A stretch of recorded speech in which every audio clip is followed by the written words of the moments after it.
So thank you for joining us tonight for this second Civil Discourse in a Fractured America. If you know who I am, Dr. Phillip Fletcher, Facebook page. So this gathering started last month with a small group at a coffee shop right down the street, and we gathered and we talked about how do we engage in civil discourse, ultimately for human dignity. So discourse, civil and dignified discourse is extremely important. So historically, issues have been settled through violence and through seizure. Men, historically, and then women, tribes, nations, they behave to settle disputes by putting each other to the sword or seizing their land, taking slaves. But one of the gifts of the West, Socrates, Plato, Aristotle, John Stuart Mill, and others were like, hey, how about we sit down and we talk? And then we can make a decision. So while the West is not always perfect, the West has sown, like in our DNA, these ideas of freedom and liberty and free speech and civil discourse. And so what these events are about is simply that. How can we as human beings who have dignity and worth can sit down and discuss things before we return back to the old days when it's, let me just beat you over the head and make you believe what I believe. So civil discourse isn't complete when people feel safe, though. It becomes meaningful when truth is spoken with both courage and restraint. So John Stuart Mill, he warned that truth, when left unchallenged, doesn't remain strong. It can become hollow. Even true beliefs, he argued, lose their vitality when they're never tested. Truth needs engagement to stay alive. So we gather here tonight is in the pursuit of moving that boulder up a hill and hopefully rediscovering meaning in the task of civil discussion and finding meaning and dignity around some very important issues that are facing our nation today. Civil discourse is not always about winning arguments. It's about revealing who we believe the human person to be. So in a culture that is shaped by outrage right now, and fear, and clickbait, and the like, it's becoming especially important for us to pay attention to how we can protect human dignity and still have courage to speak. So tonight is about learning, it's about listening, not necessarily about winning an argument. So I want to thank the sponsors, Tanner Hubbard, Peter Mail, Shelley Mail, Napholtz Foundation. So we got some rules for tonight. All right. So you see a table in the middle. You see 4 seats, right? Generally we fall into 4 categories: Democrat, Republican, Libertarian, Independent. I'm going to invite one of you to the table. And then we'll go through a series of questions for a period of time, and then we'll discuss. Now, somebody, or 2 people, are at a disadvantage right now. So I hope the Republican and the Democrat, oddly, who is the most represented in America, but the least represented right now, right? Y'all gonna have to hold the line on issues, right? We have libertarians, we have independents, and so we'll tackle the question, and then when the question is done, you'll go back to your seat, and I'll throw it back out to the audience. Now, audience, you may be invited to the table as well, so don't be scared. Have courage. Again, have courage. Nobody's going to drag you out because you said something. Nobody's going to take a picture of you and dox you because you believe whatever, or you voted for whatever. That is not this place. That may be that place on Facebook, on Twitter, and the like, but that's not this place here. If it is what you believe, speak it. But we want to understand why. It's important to you for a reason. Don't hide behind it. Let us know what it is so we can understand one another. I may not agree with you, but at least have a better understanding of what you are saying and believing outside of are echo chambers. Any questions? Good deal. So with that, political discourse. So I invite one Democrat, one Republican, one Independent, and one Libertarian to the table. Just get up and go. It's kind of narrows it down, doesn't it? I'll go first.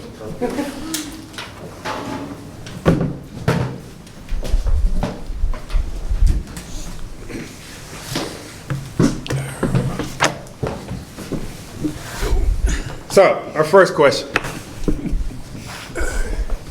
What has changed about how Americans talk about politics? Since when? You can take it however you choose. I would say community. Okay. It used to be people grew up in a community, they knew the people that were in their community, and they would take care of each other in their community. And so you didn't want to go out of your way to anger or hate anybody in your community, whether you agreed with them or not, because that community was part of your family. And we've seen, I think, the collapse of community. So we have, ironically, we have individuals in a closed system, but they're not really interacting with that system, they're just dependent on that system. And when you say system, what are you specifically referring Like, to? we're in Conway right now, so Okay. it's much larger, much more compact than where I live out in the county in rural Benton County.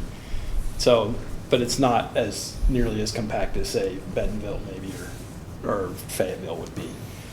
But out in the country, you still have some of people are still dependent on one another, on their community. You have a volunteer fire department. So that's your neighbors that you are depending on to come help you when you are in need. You get into a city like this, you have a whole lot more people that are all right together. You would think you would have more community, but you don't. Conway isn't going to have a volunteer fire department per se. They're going to depend on taxes. We'll have the government take care of us.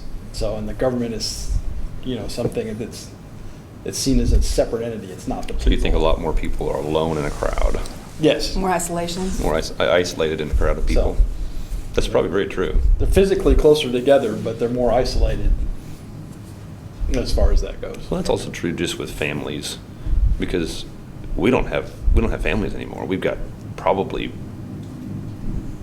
maybe 80 or 85% of children growing up by the time they're 18, their parents are not married to each other. That's disastrous, and that's very, very different from what you would have seen 100 years ago, 150 years ago. Most kids would have grown up with their parents being married to each other. So how does that affect the discussion in our politics? Well, if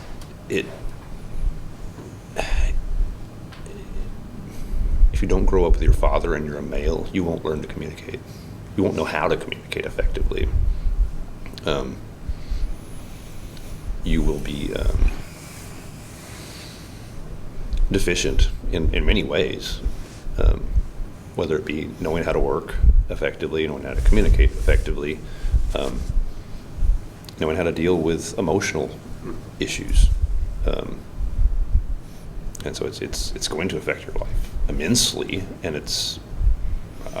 I don't know if there's been another society in the history of the world that has had this much disconnect between children and their fathers. This side, Republicans, Democrats? I kind of see what he's saying, but I think nowadays social media is probably kind of turbocharged a lot of the discourse or not getting along, because you might live 2 houses down from somebody you get along with, but if they get on social media and they've got an opinion that you don't like, the next time you see that, it may change the way you view them. So I think that's a big factor is people get on there and argue, and now it's instead of being a community, like you said, it seems like it's a worldwide argument. I mean, you got people from all over the country. You don't know their circumstances, but everybody's jumping in there and got their opinion. Sometimes they get off subject. So I think that has a lot to do with it. I am a Republican, but I also think that Donald Trump, the way he treats people, that I think he belittles on the stuff. I think when the president does it and gets away with it, I think the rest of the country thinks it's okay to do it that way too. And I think that's not helped the situation. I like his policies. I'm a Republican, but he could surely know when to shut up sometimes. He belittles people and comments on halftime shows and Saturday Night Live and just needs to keep his mouth shut. He's president of the United States and he just doesn't act like it sometimes. Okay. So what I'm hearing is maybe the collapse of the community is causing isolation, which is causing a breakdown in the family, which is causing a stripping of identity.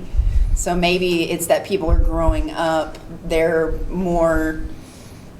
have less to relate to in the home, so they go out and find that community elsewhere in the form of maybe identity politics. So I think that's a lot of it too, is when you get on social media and you have an opinion, you tend to migrate to other people, and now the algorithm sends you to those people that think like you. Mm-hmm. So it creates kind of a think tank. So like you start to see, mirror, and identify with the policies and the stuff that's being fed to you. But also, if you don't have that direction in the home, or you don't agree with that direction in the home, and you don't have that community outside to rely on, where do you go? You go inside. So like the internet is where people collaborate and communicate now. That's where a lot of it is. The problem is that a lot of it is completely unfiltered, like you said, and it's a lot more intake than it is output. And I think because of that, people are they're not able to process that amount of information coming in, and so they just become confused. They don't know what they believe, or they believe some of this or some of that. And I think that trying to force someone to even sit at a table to identify what, you notice how whenever we first came in here, people were standing up. They were not just like, they didn't immediately go and find the table that they identified with and sat down. And I think that says something, because not everybody in here, even if you have some democratic beliefs, believe 100% that enough to, would you sit at a table and defend that? So I think it's a confusion of like, how far do we go to try to understand other people that are feeling the same about policies and politicians that are pushing forward legislation that we believe in or don't believe in? And how much of yourself do you have to shave off in order to fit into those categories? And that's a hard thing for kids to even understand. Now we have adults that are trying to do that too. I think that really does cause a lot of communication breakdown, like you were saying, because it becomes a wall. You don't have this. You don't have everybody sitting down and talking about it openly. Well, if parents aren't around mm-hmm. for their children to see them communicate. Husbands and wives should be communicating with each other in mm-hmm. front of their children. It's a natural thing. But if the children are off doing their little thing most of the day, and the parents are off doing their thing most of the day, and there's not very much interaction, well, how do the kids ever learn to communicate when there's issues? A lot of times they get divorced. That wrecks it all even worse. Mm-hmm. But when you don't have adults engaging in conversations and discussions and disagreements in front of children, and children getting to see, well, this is how adults discuss things in a civil manner and still like each other when you get done with it. When kids don't get to see that, it's a problem, because they don't know how to, what do kids do when they get mad? They hit each other. And well, that becomes illegal at some point. You go to jail for that. So you start, when you become an adult, you stop hitting each other, but you still do mean things. You hit each other, but you do it with words instead. So, I mean, kind of connect what you're saying and what he's saying. So, but we've got adults who are in their 60s and 70s who are saying all types of manner of things about each other, who are elected, So, you know, Congresswoman Maxine Waters in her 70s, surround them in their restaurants, meet them where they're at, shout out their face, right? We got obviously what you brought up with Donald Trump. He's in his 70s, right? So now we don't have people that are kids, right? We have grown individuals who have responsibility of billions of dollars, trillions of dollars, nuclear weapons, and they're communicating like they're kids. Now, Is that because it's highly effective, though? well, Is in it regards because to our it's- political discourse, then are they a reflection of us, or are we reflecting them? Probably both. I Well, he think got it's- elected, so I mean, something must be a reflection of some. Yeah. I think they feed off each other, but I think it probably came from the people first, as opposed to coming from the politicians first. And the politicians realized that they could take advantage of it. And I do think a lot of all this does tie together. As far as I think the big thing that social media is trying to do is create that community that I was talking about that we had lost.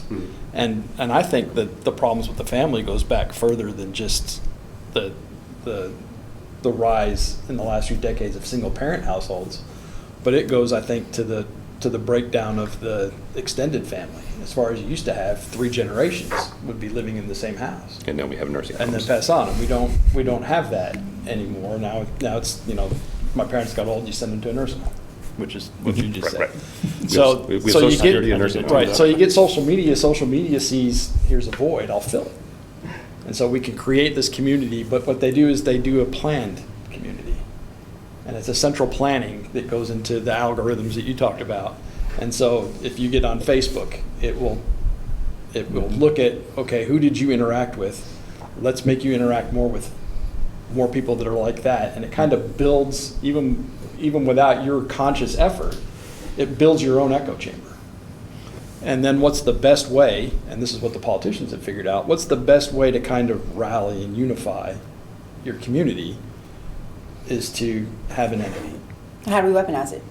Well, all you have to do is have an enemy. And so as long as you have an enemy, then you can create that anger and that hatred against whoever that enemy is. The enemy of my enemy is my friend. It's very true. It's So sick, I think but that's what we're seeing a lot, especially with some social media is different than others, but we're seeing that, and we see that also outside of community. We're seeing that from the Republicans, or especially from the MAGA branch of the Republicans, we are seeing a lot of unity there behind the president, but most of the unity is engaged in what's got them united is their hatred or anger towards another specific group because they have an enemy, whether that enemy is illegal aliens or whatever the cause du jour is. or whatever. So, and it's not just from that, the left is doing the same thing. It's the billionaires.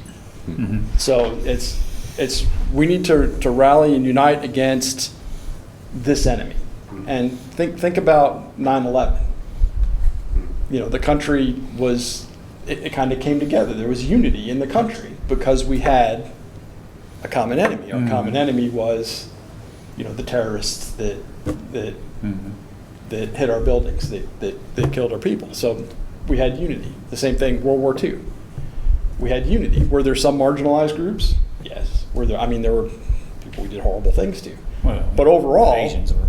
but overall, the country was unified. It became one community because they had a common enemy. And so I think that's what we're doing now is that people are trying to build communities to take up the community that we've lost. But in order to unify those communities, in order to strengthen those communities, they've created enemies. And then now we have this community as the enemy of this community, and that's what's got us to our uncivil discourse. Now we have people that, well, you know, punch a Nazi. Well, who's a Nazi? Well, anybody that disagrees with what I say. And then that justifies, you know, shooting somebody at a you know, speaking event for Turning Point USA, or that, you know, shooting people, congressmen at a baseball game, or, you know, it's justified because they're the enemy. Well, and so as awful as it sounds, a lot of people like a bully so long as he's bullying somebody else. And so some of these really good, talented speakers are just mean people. But they're mean to somebody else, and so they're your friend while they're being mean to somebody else. And a lot of people like it, so long as they're being mean to someone else. And it happens in religion and politics, and it's effective. It's sad that it's effective, but it is effective.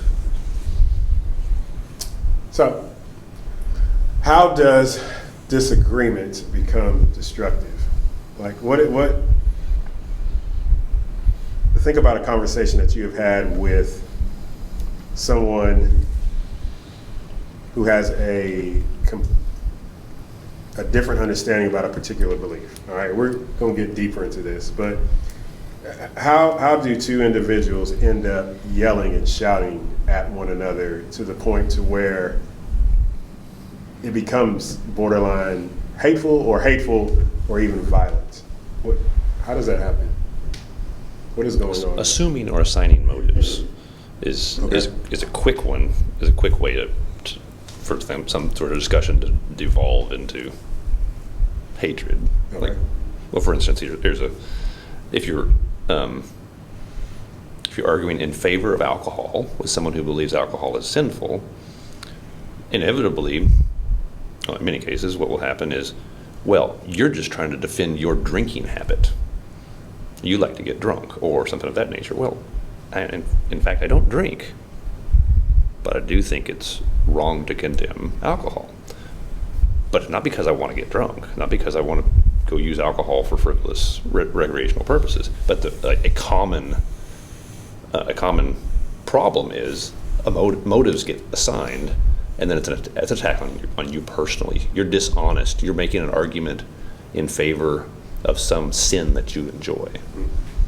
That's a very common, whether it's religion or politics or. That's about it.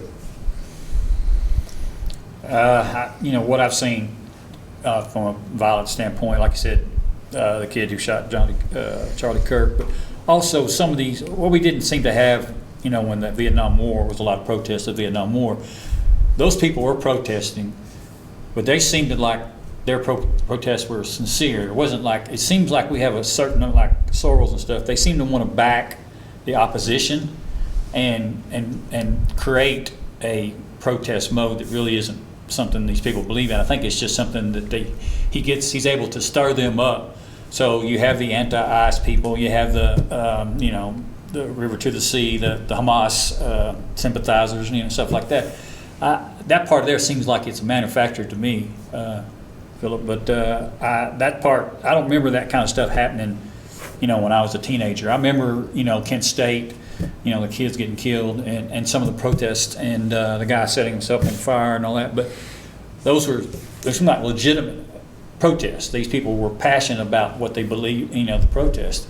And now it just seems like some of them are just showing up because they're getting a paycheck, and it's like manufactured hate, I guess. And if you get a few people protesting, and you always want to have some people, I'm jumping in there with them because I don't really believe in it either, but I'm going to get right in the middle of it. So that part of it is kind of confusing to me, that people would just want to, first off, back people like that, but then the people just want to jump on board and be a part of something major like that. So. I think the reason it becomes destructive is either there's no way out to get away from the disagreement. So you can have, it would be great if we were all logical. So and all rational, and we could just have rational, logical discussions, and then if at the end of the rational discussion, well, we can agree to just disagree. That doesn't happen. Everything has become passionate. And so if you get something that someone might be passionate about to one way or another, and another person is passionate with the complete opposite, you're going to have a disagreement where you can't come to an agreement. So can you get away from that disagreement, or is it being forced on you? Say, for example, we will disagree on how dogs should be treated as far as pets or family members go, like that. Okay, we can disagree vehemently about that. And if we're disagreeing vehemently about that on Facebook, we can back out of that. We just, okay, Sure. quit following each other, or don't comment on his posts, or, you know. Right, so you and I can have a It's- disagreement about that. Right. But we can get away from each other on that. If there's something that's being forced on you, then you can't get away from it. So Like you're going to jail. yeah, That you're, sort of thing. you're going to go to jail. You're going to have to pay for this whether you want to or not, through taxes or through fines or whatever. It's like, I'm going to impose my view on you whether you like it or not, and if you disagree, it doesn't matter. You're still going to suffer the consequences. You can't get away. And when you can't get away, then that disagreement is going to become more violent. Yes, that's not an example of agreeing to disagree. It's I'm going to keep my belief, and if you don't comply, we're going to use force. Right. Yep. And that's where it becomes destructive. Is when you have an element of something is going to be forced on someone else, then it becomes destructive. As long as it's voluntary and you can leave the disagreement, then it's not destructive. You just, okay, we agreed to disagree, we'll go our separate ways. You want to add something? I don't think disagreement is a bad thing, even to the degree that you guys were saying, like shouting and yelling. Sometimes that's necessary. I think where it becomes destructive is the lack of emotional regulation, and whenever you are no longer considering that other person's opinion anymore, when you no longer consider them a completely independent person that have had experiences maybe different than yours, that have led them to feel the way that they feel as strongly as you feel about your side of it, when you no longer are being considerate of who they are as a human being, and you're not taking into their life into consideration, that's whenever it becomes destructive. Because as long as you and I are sitting here, I can still talk to you. If we disagree, you're a human being. I have respect for you. But if that respect drops, then you're no longer really going to listen to what I have to say because you don't respect me anyway. And so that concern is no longer there. And so that's where it devolves, in my opinion. As long as you can still respect somebody and see them as an individual that has a whole life that you know nothing about, and maybe have had different experiences than you've had that they're bringing to the table, you can still consider them and their side and have empathy for it, because you're still considering them. When you stop considering them, that's when it becomes destructive, because you're no longer thinking about them. Well, and the thing is that sometimes force needs to happen. I mean, if you and I disagree on whether or not it's okay to murder somebody, guess what? One of us needs force to be applied Right. if we're going to carry out our belief. And so, if I think it's okay to just kill brown people because they're not really people anyway, well, if I actually carry out my belief, someone needs to use force against me because I'm violating people, whether or not I understand it. If I'm such a barbarian that I think, well, brown people aren't even actually people, they're just another form of monkey, well, I'm a savage brute. I need to be controlled, hopefully before I kill somebody. And so force needs to be applied. And yeah, communication is probably going to be broken down if you start applying force to me, but force needs to be applied. I think that's, and I'll get to the libertarian part since I'm the libertarian representative, is that the core belief on the libertarians is that you do not initiate force. Mm-hmm. It's not against force. The non-aggression. Right, the non-aggression. You Principle, don't initiate force against someone else, but force is perfectly acceptable As a defensive tool. as a defense against someone else who has initiated that force. Right. And I think most people can agree with that concept, sort of in principle, but then when life issues come about, like people get hungry. Well, what do we do? Well, we're going to get there. Or if you get sick. Sure. Can we use force? Oh, what's that? Go ahead. I was just, I'm loud enough that I'm sure your mic can put me up. One of my favorite quotes ever is from Aristotle: "The mark of an educated mind is the ability to entertain a thought without accepting it." And I think that speaks to a lot of what we're trying to do here tonight. But to that exact question you brought up, how does disagreement become destructive? 6 years ago or so, 5 years ago, time flies, we were sitting in a cigar shop, Phil, and there were several people with different beliefs that we chatted through, and you said, why can't this happen on a regular? So we can respectfully talk. And just for some reason popped into mind at that moment, and I've stuck with it ever since. When a conversation becomes something to win and lose, that's where it gets off rails. When I'm there to conquer, when I'm there to impose my beliefs, and it's many of the things y'all already said, but when that discussion becomes something that I am now trying to walk away a winner from, that inherently means there's going to be a loser, right? Now, ironically, we often walk away from that. Both sides think they're the winner and the other is the loser.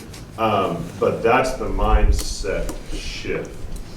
When conversations become conflicts through the need to win the conversation, I think that really is detrimental, and what leads to many of the other things we talked about, violence and extremism and things like that. And so if we can take the competitive nature off the table for a second, and back to what Tara was saying, remember that there's a valid reason, whether you agree with it or not, coming from the other side, and that you're not there to convince them of anything, you're there to learn from them.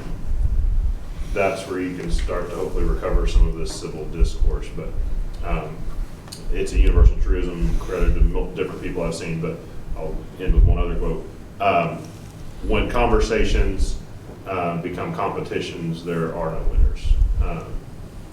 And I think that's leads into what we're talking about. It becomes destructive on any number of levels at that point. But I think, to me, that's the turning point. Well, Tanner, When I want to win a conversation, I've now thrown out the ability to learn from someone else. so I think one of the things that if we will recognize that if you and I are having a discussion and you and I disagree, if you can win, we both win, because I learned something. If you prove me wrong, that's a blessing to me. There's some If I'm not a moron, Sure. if you present good evidence and you prove me wrong and I accept it, that's great. Because guess what? One of us is less stupid than we were Sure. walking in. But if you prove me wrong, I get mad.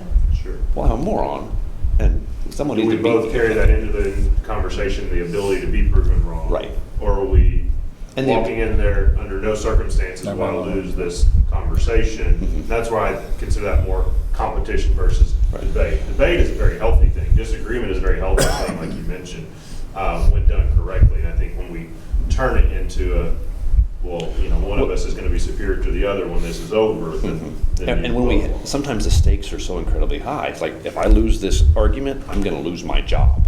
Especially if I'm in a position where what I teach or what I say is highly connected to my profession, my job. Well, I can't lose this argument because I won't be able to pay my mortgage. Sure. Sort of thing. Okay. All right, thank y'all. You can return back to your respective tribes. You're right.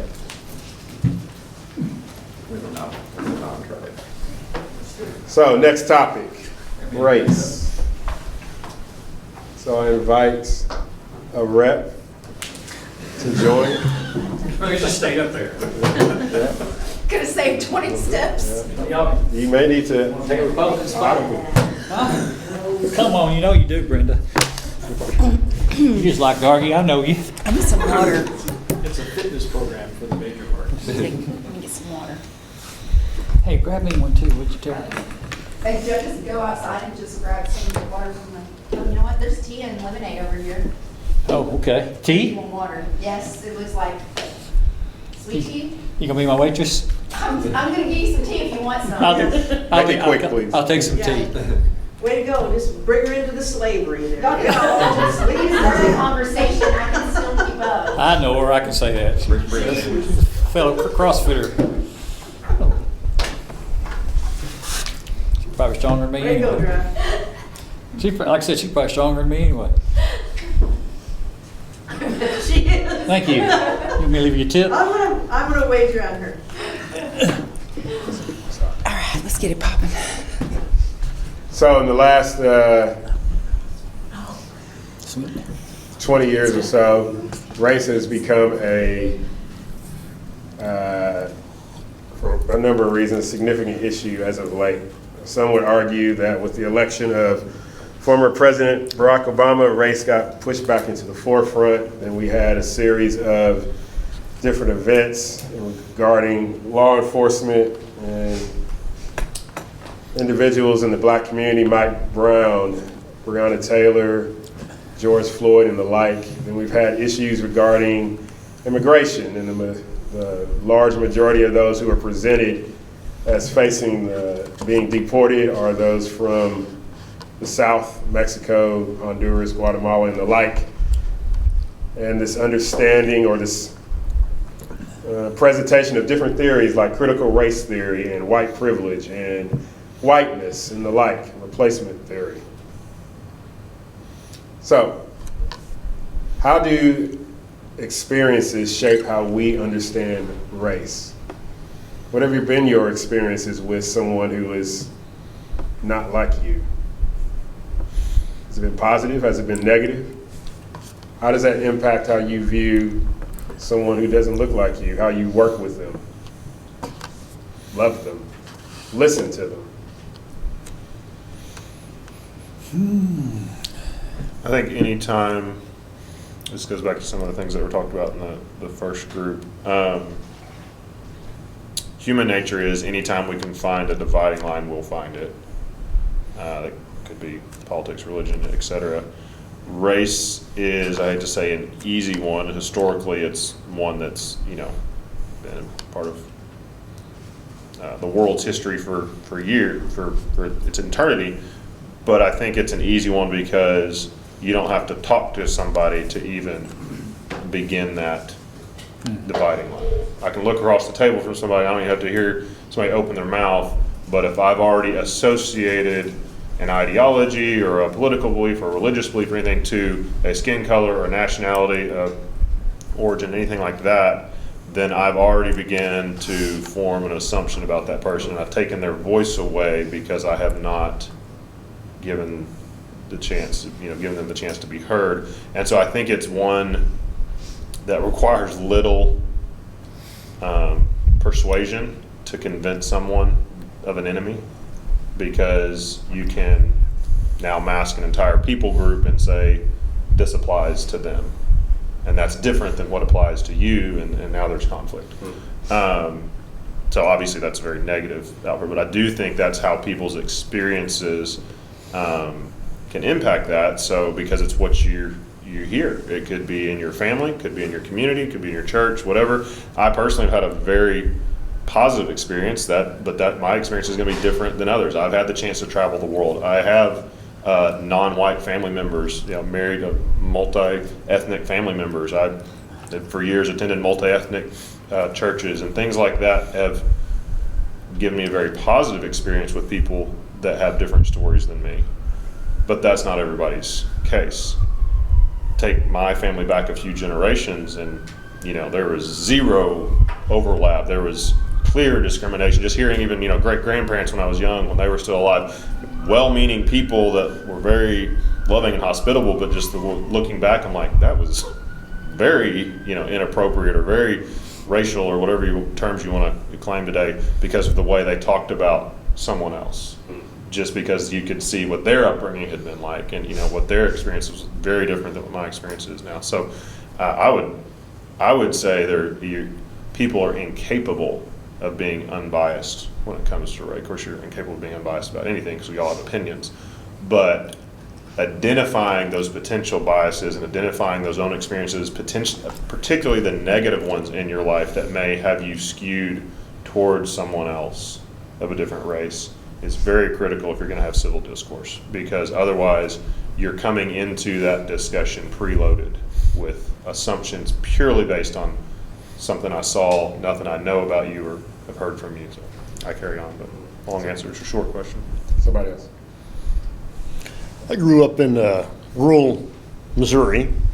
I didn't know any black people. I didn't know any black people until I moved to Des Moines and went to college and started working. And I think back to, we all have stereotypes. I remember taking a test on the computer whenever I was a teenager, and the biases that you have that you don't know you have, the hidden biases you have. And I had some because I wanted to. I knew they were wrong, But you have those biases, or you can have those biases, particularly when you don't know someone and you don't know what they face. One of the great things that I've got to do was to work with many recent immigrants, and you hear their stories about the conditions they escaped, the civil wars they escaped from, the process of immigrating and how that impacted them and the difficulties they had. And you begin to really connect with people and become friends with people that may not look like you, but very similar. Very similar. They love their families. They're concerned about their kids, just like all of us are. And I think back too of stories that I've heard, even from my family. Supposedly my great-grandfather was upset that black kids might be able to go to school. And I asked my grandma, I said, well, how many black people did he know? None. And so he was basing everything he had off of stereotypes, things that he had heard, things that he had grown up with. Really a sad life to live. But as we get to see more people, and one of the great things about media is that we can, social media, you get to experience, even if you're in a very rural area, people of other cultures. And I think it's a very wonderful thing to have happen, a wonderful thing for me to have happen.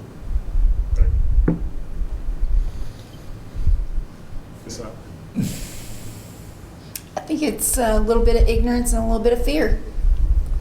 I think people are afraid of what they don't know, and further back, that's probably what was keeping.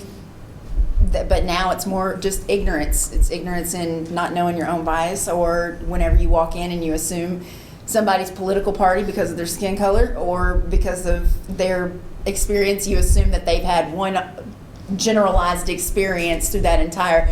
And really, it's just sitting down and talking to people and hearing that, there are different things that are different in the culture to be celebrated, but it's also, I've learned a lot by sitting down and talking to people that don't look like me, that don't go to the same church as me, that don't believe the same I do, and it's really interesting. And I think when you can sit down and you have those conversations, you humanize them, you look beyond what they believe, what their skin color is, and you see the heart, the intention of the individual, and that's where it really begins to change. I don't really know, to be honest with you. I haven't grown up or been around too many from the Hispanic community. And the ones some I've met, the communication issue is like, I'm from the South and they barely can't speak English, so it never went too well, so I can't really speak on that. But my dad was pretty racist growing up, but I pretty much knew at a young age that just wasn't correct. I don't know if that was just the good Lord gave me that ability or I just was born a different way. And he wasn't my biological father, but he's the only father I've ever known. And so, I'm like her. If I just meet him on an individual basis, I'm good. But even me, like if I'm out somewhere and I see a big group of them and there's trouble, it's like, they're going to call the cops, because they're all together and there's going to be a fight or they're going to get drunk. And so I still do that. I generalize, as a group. If I pulled them out and just started talking to them individually, I'd be fine. But I still probably do that, just like, there's going to be trouble there because you get a bunch of blacks together, they get to drinking, they're going to be shooting at each other, So that's just the way that's why when I see something like that, it's the first thing I think of. I was to walk up and start talking to one of them, I might be completely wrong, but I still generalize and do that. So I still probably got a ways to go in that area, but I just feel like individually, is like she said, individually sitting down. I've never talked to an immigrant or an illegal one, either way, and what they've gone through. I know one guy, our church went on a missionary, and he was his wife had to come up through El Salvador, and he was in Atlanta, and she was using her phones to show him. She was showing him how to get. He was telling her how to get through Mexico to get up to the United States, over the phone through pictures and stuff. So it seemed like to me like a nightmare. But so like I said, those individual stories like that, when you talk to them, that makes it a little different. You look at it, you view it differently then, So I just haven't had that many of them, quite frankly.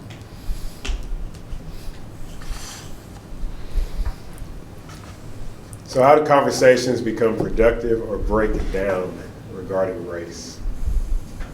I read the room right now. I see a bunch of white supremacists.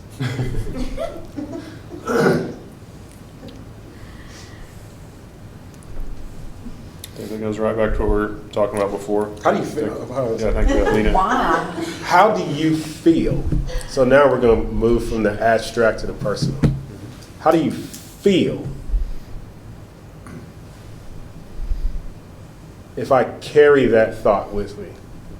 So like you said, for instance, if you see a gaggle of individuals who look like me, and there's the possibility that a fight is going to break out, cops are going to come, I might not actually disagree with you, because when I go on TikTok and look at videos, I'm glad that you say that. Like, I'm gonna throw this out of here. since social media teaches us, I could possibly see where you are coming from. But on the other side of that, There you go. if we're going to assign a stereotype to one, No, that's yeah. right? Yeah.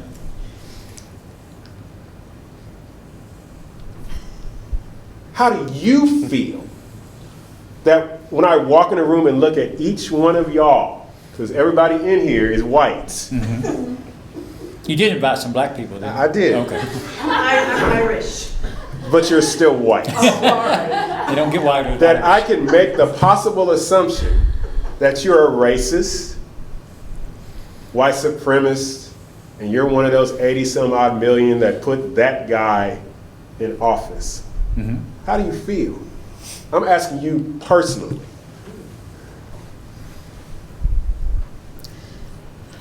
I wouldn't have come if you'd been white. I wouldn't have come.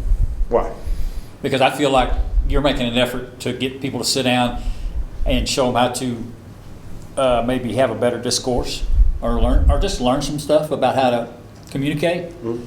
And I just didn't need to hear that from a white guy. I'd rather hear it from a black guy or maybe even Hispanic, just somebody else, not my race, because I've heard it all before from them. But I want to hear from somebody, and I kind of knew who you were, but It's interesting you say them, and you're part of it. well, okay, that's fine. I'm just saying that it made a difference to me, and you may not care for that, but I mean, the fact that you were black was the fact that I thought he's making an effort to sit down with us, and he didn't know. You know who was going to show up, did you? Yeah. So I mean, you knew some of the names, but I mean, overall, you didn't know. So it could have been anybody, and you might have had a bunch of people showing up in bed sheets. And what was you going to do then? So I mean. Oh, you want my answer? Yeah. I invite them in and tell them to go sit down. You want to sit down and see what they have to say? I've done it before. Okay. Yeah. Okay. All right.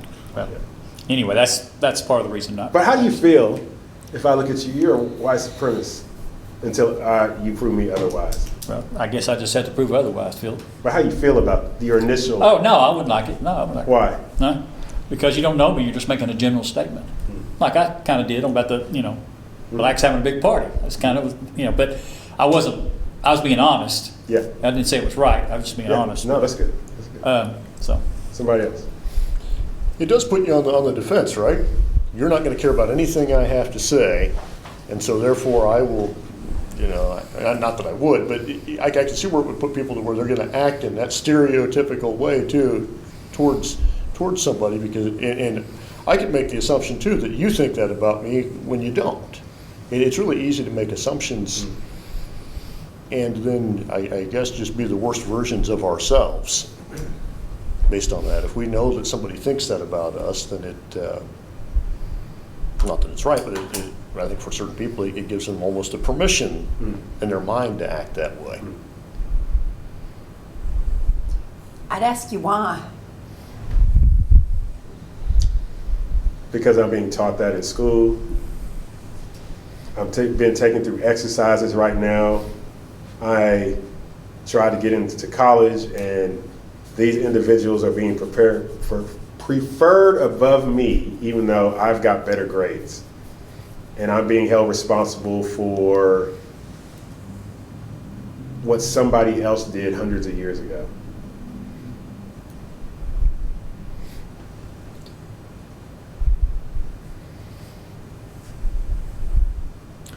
I want to have this conversation with you, but it'll take hours. I would say personally, because of my experience back to previous, I'd like to say that wouldn't offend me. I'm sure there's times it would, but I have experienced that many times. Growing up in the South, very conservative, Republican, white family. I don't align with a lot of that belief now, but there's a lot of that comes, with my upbringing and some assumptions about where I may be now.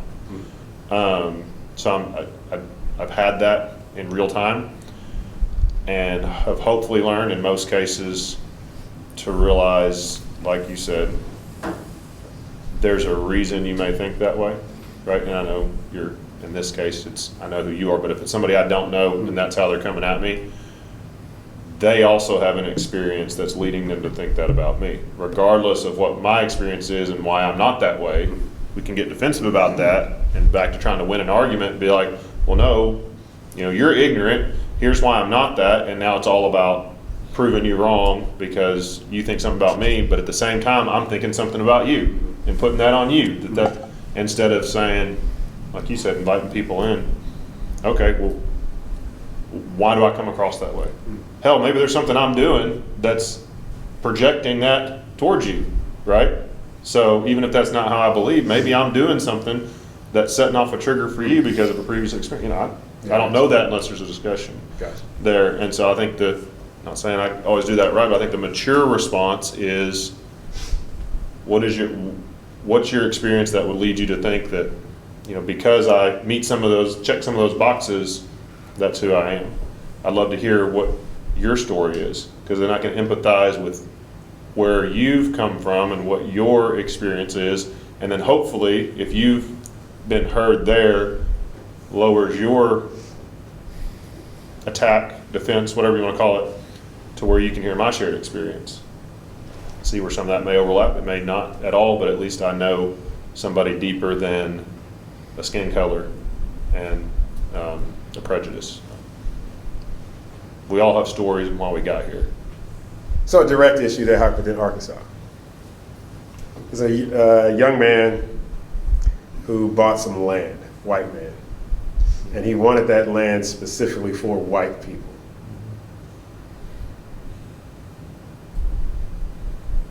Is he right? Can he have, on the basis of skin color, a geographic area for his people? Morally right, absolutely not. I guess if it's his own land, legally, you could do whatever you want with it, but it is, morally, is it right? No, it's stupid. No, I don't think anyone's... No, you're the libertarian, right? I am a libertarian. I don't know why anyone would want to do that. I don't know why anyone would want to do that, where you cut off all trade, communication, cut off yourself, isolate yourself to the point that you ultimately have nothing. You just live in your own little area and hope that everything's for the best, but you never learn outside of that. Okay. So it's just based out of complete ignorance. So morally, it's absolutely abhorrent, in my opinion, to even try that. But if it's his land, So say, does he own it? I was going to say, if it's his land and he's not taking rights away from anybody else, he can do whatever he wants. Do I personally object with that and believe that there's detriment that comes through that? Yes. But I also believe in the same right he has to go create a space for hate, I have the same right to go create a space for love or peace or whatever I want to counter that with. So for me to try to force my beliefs through legislation or, political force or whatever to stop something that I morally disagree with, although in this case I would, is putting upon him my own beliefs to say you can't do that. Well, what if he has the upper hand and his party's in power and wants to take away my right to have a land of love and unity and kumbaya-ness, So I have to respect his legal right to do what he personally wants and whoever wants to go along with him, as long as he's not infringing on the rights of others. That's kind of why we live in America, in my opinion. It seems like there's maybe a guy in Germany years ago that tried to kind of weed out everybody, right? He was going to create his own nation, it seems like, and then he kind of wanted to expand that out. So I just think I agree with what they're saying. If he owns the property, I think he can maybe do what he wants. But in today's world, if he was trying to do it today, I think it'd be exposed, and he would get so much bad publicity that I don't know if it would be worth it. You know what I mean? Okay. And so that's just what I think. But like I said, legally he can do what he wants, but so can we. So, I mean, would you, like, if you knew that, would you go and apply and see if you could live on that land just to see what would happen? No, but historically there has been enclaves of black people who have done that. Black Wall Street. Mm-hmm. Wholly black. I grew up in California. Mm-hmm. I can go to East LA, dominated by Latinos. Oh, is it? But I can go to another part of LA, San Francisco, wholly dominated by Asians. Mm-hmm. Nobody else is, no other businesses are there, Mhm. or they have chosen, what's the right word we want to use? Segregate themselves for a purpose. Or maybe, for instance, college I went to and other colleges, they have black dorms. Ours was called the Pan-African Theme Hall. So that's now, you couldn't. but you couldn't have white dorms. You couldn't explicitly say Oh, white students couldn't stay here, okay. but everybody knew. Why would you want to, right? But here's the thing: while this man did it of his own accord with his own money, we have institutions federally funded Mm-hmm. that have segregated graduations, dorms. So how is it for the non-white, it's okay and legal, we would have to say, because tax dollars are going to it. Sure. But as soon as a white man does it, now you invoked, what did you say, a man where? Huh? Germany? Well, I was Hitler when he tried to weed out. Right. So what is it, we have to ask ourselves, that the hair stands on the back of our neck, we invoke, it's immoral, if y'all were like, we're about to have our own space. Mm-hmm. But if I go do it, and I say, hey, I'm going out to Bologna right now, I'm about to buy me 40 acres, there ain't gonna be nothing but black folk. And people would be like, oh my gosh, black progress. Will a lot of that be tied to most decisions in this day and age are in response to something else, a counter to something? So if you go There you go. back historically, I'm not defending, because No, I I got agree you. that I agree we've missed the point on some of those whatever you want to call them, reparations, those decisions to try to level the playing field. We've just kind of keep going back and forth. There you go. But if you go back, so what I see, taking it to the guy who's trying to buy land to have an all-white community, is a response to what I'm sure he feels. I'm assuming he has some feeling that too many opportunities, too much tax dollars, too much whatever has been given to an all-black community, all-black school, whatever. Well, you take that back to Civil War era, Revolutionary War era, other parts of the world, way beyond America, there's this imbalance of race domination. We have whole wars over it. And every decision since then, I'm not going to go so far back, chicken and the egg, whatever, but it's the back and forth to every decision's trying to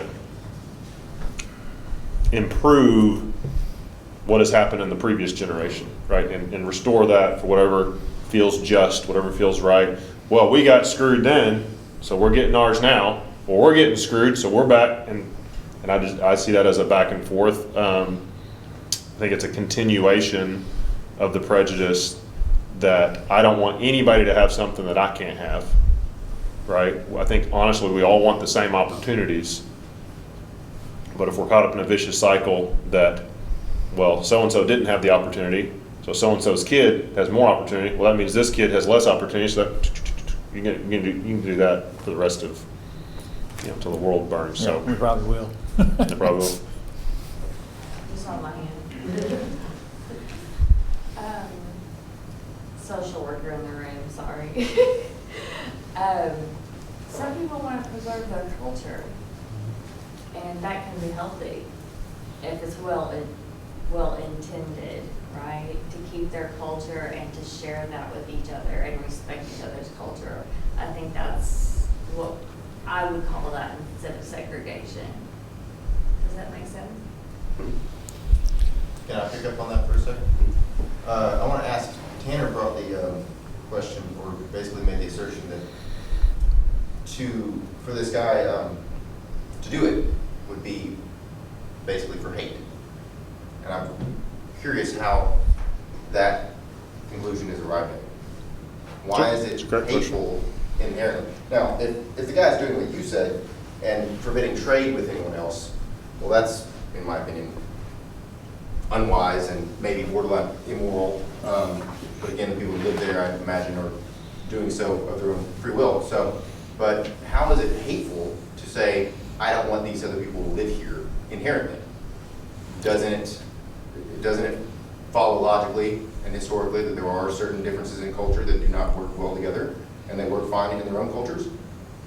Is it immoral to just say our cultures do not work well together and therefore I'm going to go ahead and put a barrier up that makes it just simpler for us to live in our own separate cultures? Because we've had historical examples, plenty, that certain demographics work better together, and whenever you mix them, things start to fall apart for different reasons, not just racism.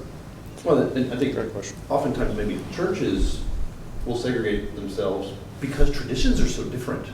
They don't. The traditions are not that important, but they just clash.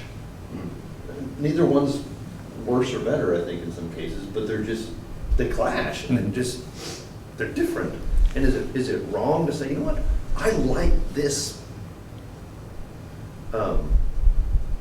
this method or tradition in worship that I'm accustomed to, that's normalized to me, therefore I'm going to meet with this group because I'm more comfortable there, or I can better communicate with people in this culture, so it's a lot more efficient for me to hang out with those people. Well, great question. I'll respond just to the directness there. You're absolutely right. I don't know the individual, so by no means do I mean to put that upon him. My basis is just of what little I've read into that, and that, again, can be misleading depending on who's writing it and all that, of the intentions behind it and some of the citing of getting back to, whatever he felt like was correct, pre-integration kind of things. That led me to believe it was more of a, demonstrative act towards black people as opposed to an inclusion act for white people. That being said, I could be totally wrong, and somebody's spinning stories and he's like, man, I'm just over here trying to keep my culture together. In that case, again, maybe a different outlook on that as far as, what his intentions are, and would I still feel that it's the right decision? I personally wouldn't, just because of how I've seen the beauty of differences coming together. And I feel like you always end up in a hate-filled room the more you exclude.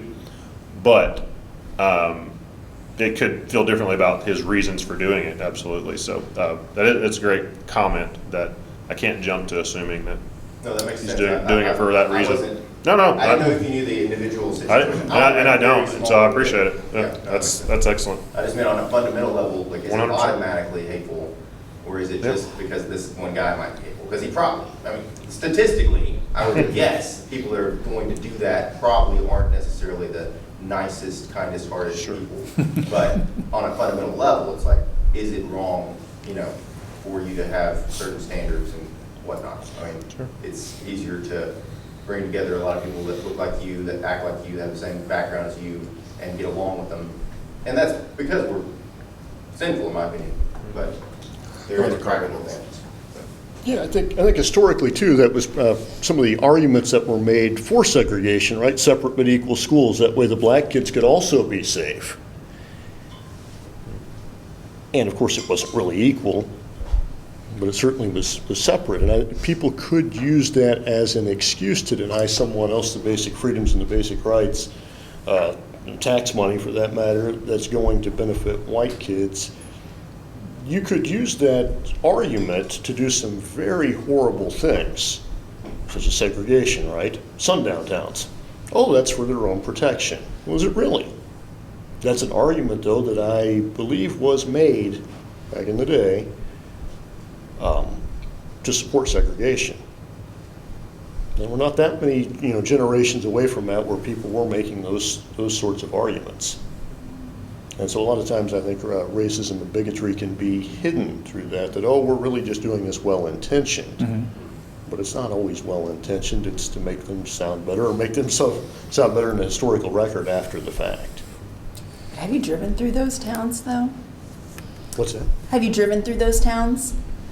It's a lot of blight. They're very dilapidated structures. Yeah. That, like, when there's not a lot of diversity, communities die because, like, without having that, it doesn't thrive. It's interesting you mention this. In the area that I grew up in, there was a town, Milan, Missouri, and the town was dying. And it was I believe it was a hog plant that came in and brought a lot of Hispanics in there to work. And today you go in, and at first there was a lot of conflict. At the very beginning there was a lot of conflict. And now you go into the town and there are stores that have opened up and you watch the people interact. Whites and the Hispanics interact, they're friends, they talk about, their restaurant, their school, they became a community. Now it's taken a while, and I'm sure it wasn't a lot of fun at the beginning for anyone. But I think that's what you have, that community now that's alive and growing. And the town that I grew up in has, I think more cats and dogs in it. I think it may have 40 people that live in it now. But there were people that fought that. I can remember back in the mid '90s, there were people that were fighting that. Political power to do it, but they did, and acted very hateful. Take 5 minutes, get something to drink, use the restroom, and then we'll reset for immigration. Sure. How many of your brothers and sisters y'all married to? Sure. But that's what that was our perspective of white people in the South. They inbreed. I get that. And they all have the Confederate flag. Sure.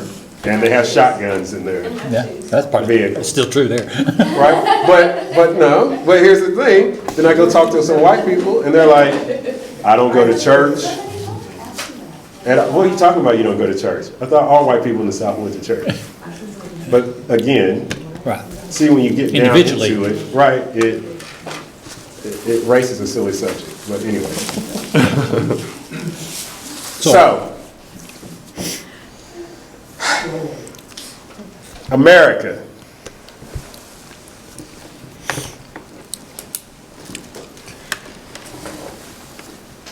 Should everybody be here? Should some people be here? What values should guide our immigration policy?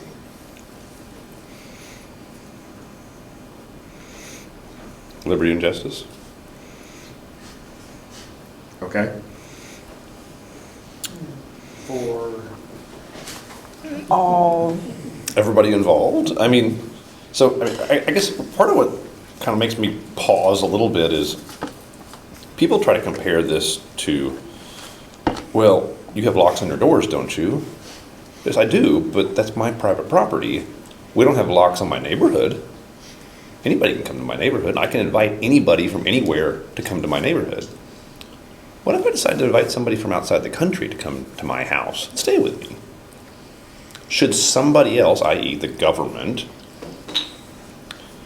say, well, that person is not part of this big neighborhood that you're part of, therefore you can't invite them to your house. We've got a fence up that keeps people out because we haven't approved of them. I bristle at that idea a bit.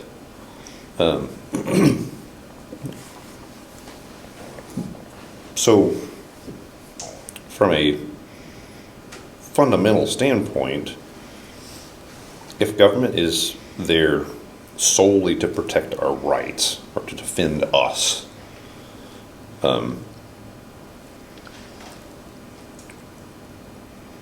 how does immigration play into that? I think there's, in times of war, you might say, we need a strong border because these people over here are trying to kill us, actively trying to kill us. They're trying to send troops across and kill us. In times of war, well, that border might need to be guarded pretty heavily. But in times of peace, what is a border for? In times of peace, a border sets the jurisdiction of government. That's really all it should do, is set the jurisdiction of government. And so in Arkansas, the Arkansas State Police have jurisdiction up to the border. And that's it. They can't, if Arkansas State Police officer goes across the Mississippi River over into Memphis, Tennessee, and he sees somebody shoplifting, he can't do a blasted thing about it. Comes back over to West Memphis, he can arrest somebody for shoplifting. But if he gets over into Tennessee, he's like everybody else. He's just some dude with a pulse. And so borders generally, during peacetime, set the jurisdiction of government. And in normal societies with robust trade, you don't want people going across those borders. It makes everybody wealthier if you do. If you have people coming across those borders all the time and trading with each other, that makes everybody better off. Because the fact is that I can't buy American-grown bananas for 55 cents a pound. They're going to be $3 a pound if I buy them from America. I don't know what that'd be, but I'm assuming that. But when we get them from Vietnam or wherever it is the bananas come from, we can get those boogers for 55 cents a pound all day long, after they've been shipped 10,000 miles. And so trade makes us wealthier, because I can buy more bananas than I could if I was buying them from somebody who grew them in California. So trade makes us wealthier, because there are some things that we can't build very efficiently, whether it's because of our climate here in America, or because we just don't have the right resources, or because some of our labor situation is different.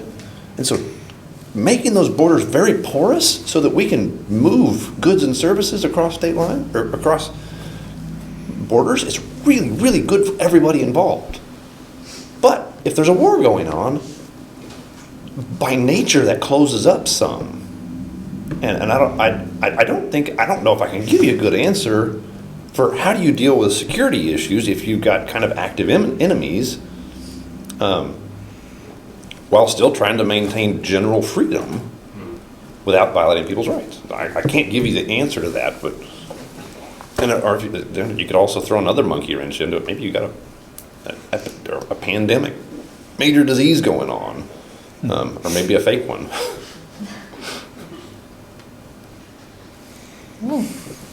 What values? He said liberty and justice. What about you? Pretty much the same. Do you want to be here? I mean, I immigrated from Iowa to Arkansas. It took nothing. I didn't have to do anything special. It changed my driver's license because this is where I needed to be. Things were happening in my life. That's what needed to happen. I don't see why that shouldn't be the same. Do you want to be here? Do you believe in the same things we believe in? Liberty and justice, individual prosperity, and do you want to be here? Is this the kind of land you want to raise your family in and start a business in, or, do you want to be here? What if I say no? That no, you don't want to be here? No, I want to be here, but not for those reasons that she just expressed. I would be interested to know what those reasons are. How?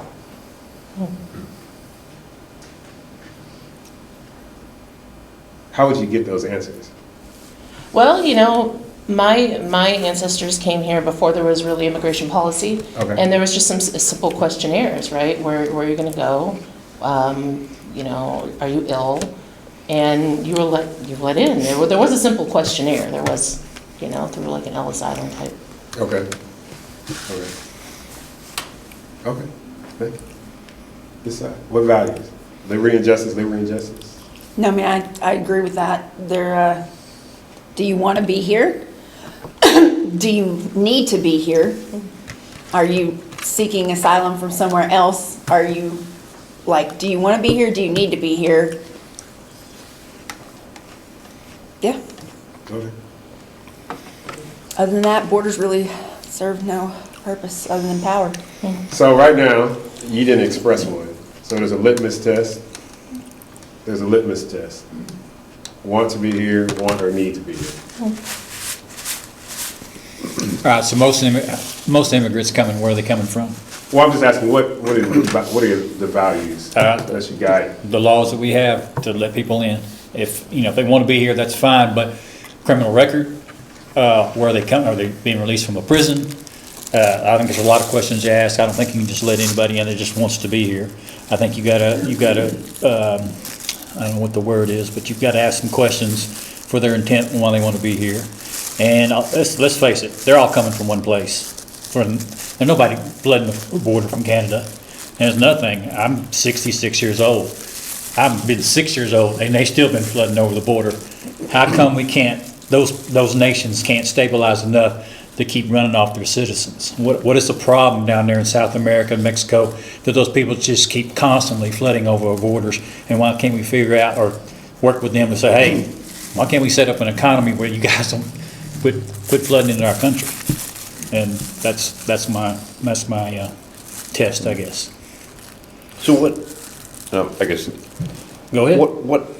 What is the value basis, though? What is the principal basis that you would vet people from coming in? So if we break this down to a very much smaller community, let's say you live in an HOA, a homeowners association, you got a neighborhood, a subdivision, and would it be okay to say that, well, we want to vet everybody who comes in. You can't just buy a home here. You can't just come here. How is that different from the country saying, okay, we're going to vet everybody who comes in. You got to have a good reason to come here.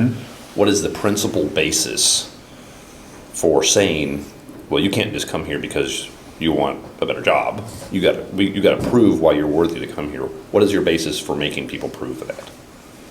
Well, I want to make sure they're coming in, and I'm worried about their criminal intent. So I'm going to ask those questions. If they've got a criminal record, if I own an HOA and you're a child molester, I'm not letting you in my HOA. Okay? So, How? I would ask you. I'd find out. I'd check the register if I had to. I mean, what I'm saying is there certain people you're just not going to let in your country. I don't care what they've done, but if they got a criminal record, or if they've done some stuff like that in the past, or they've been in prison and they're just letting the prisons open and letting us, let's head to Texas. Well, no, I just feel like you have to sit down and individually do it, and not have some mass race to the border like we did under Biden.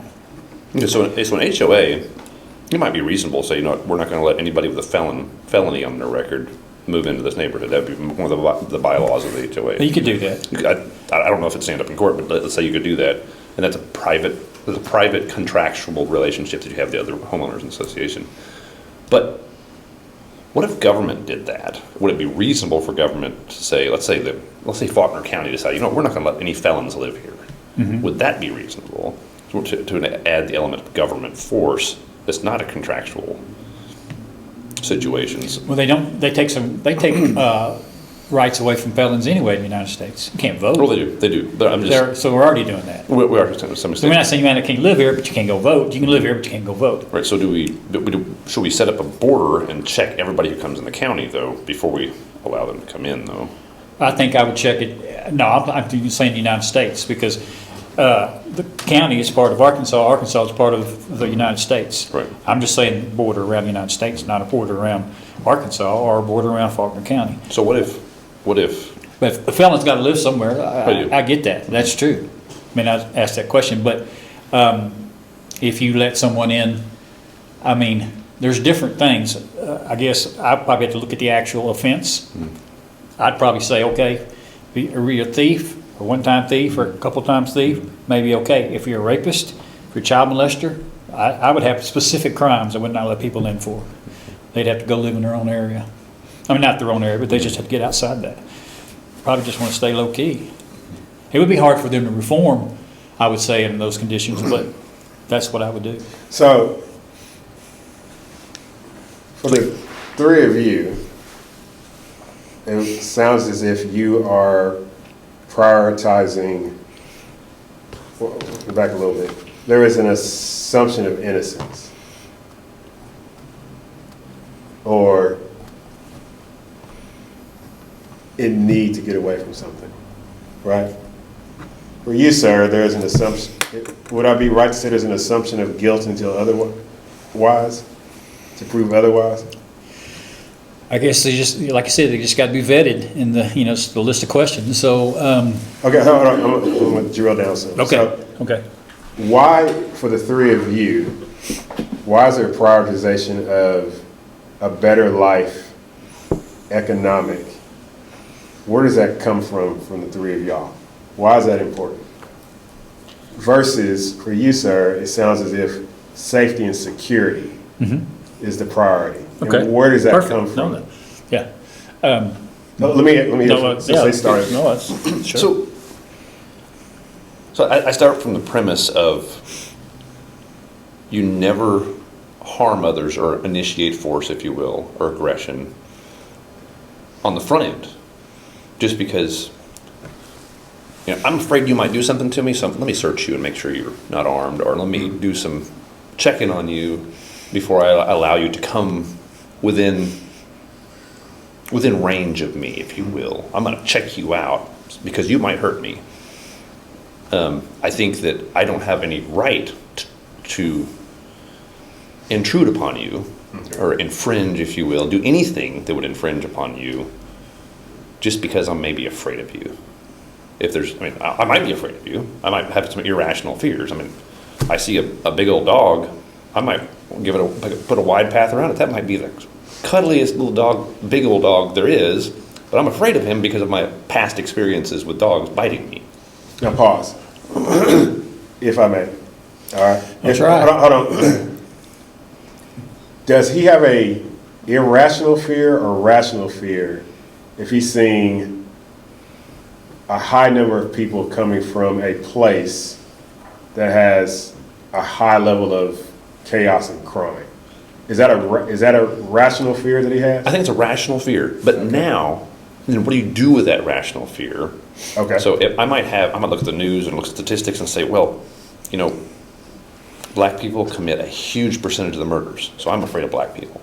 But what do I do with that? Do I see a black person in an alley that's within the demographic that commits a lot of murders? Do I get a stick and hit him as he walks by? Or do I, out of my fear that may be irrational, I walk a wider path around him? I put myself to more trouble because I'm afraid. One of those things violates the guy's rights, and the other one is just kind of rude. Mm-hmm. And so there's a difference there. And so how do you do that? How do you deal with that from a standpoint of like immigration? Oh, well, I'm sorry, but I think his scenario is way off because he's dealing with blacks inside of America. We're talking about keeping those people from coming over the border. So to me, the mentality is completely different. You're like saying, we know you've murdered in the past, or there's a lot of murders in Mexico, South America, Venezuela, name it. And we're going to check your background before we let you in. And we may even frisk you before you come in. I think that's totally legit. That's not the same as having someone who's already an American in this country, and then you making an assumption because he's in an alley that, well, I'll go ahead and knock this guy out because he's fixing to commit a murder. To me, that's two different scenarios. Okay, ladies. Well, our legal system is built on an assumption of innocence. And we live our lives daily with an assumption that no one's going to hurt us. We walk through our cities and we assume no one's going to hurt us, so why wouldn't that just carry over? Where I'm from in Des Moines, there is this feeling that people are coming from Chicago and people are just very violent, and there's a lot of terrible things that happen in Chicago, and they're coming in to Iowa and they're causing all kinds of trouble, and we don't put up a wall between Iowa and Illinois to keep people from Chicago out, and we can't, so I'm just not going to make that assumption about people. I assume anybody coming in here is coming in here for a good reason, unless they've given us a reason not to, unless they have a background check that comes out poorly. Okay, I would look at that differently. You're saying, okay, we got these people coming in from Chicago. All right, they're causing trouble, so let's just go ahead and open the border up to anybody and have some more people come in. It might cause some more trouble. So me, you're like, okay, now you got it from both sides if you want to look at it geographically, and that's why I say you shut it off. You got to deal with, you're already having to deal with the people in America being causing trouble and being violent. I think you got to be much more careful about who else you let in to become Americans. Illinois has very different laws, criminal justice laws criminal laws than Iowa does. We have very, very different. And I bet they do. And I think that's a problem.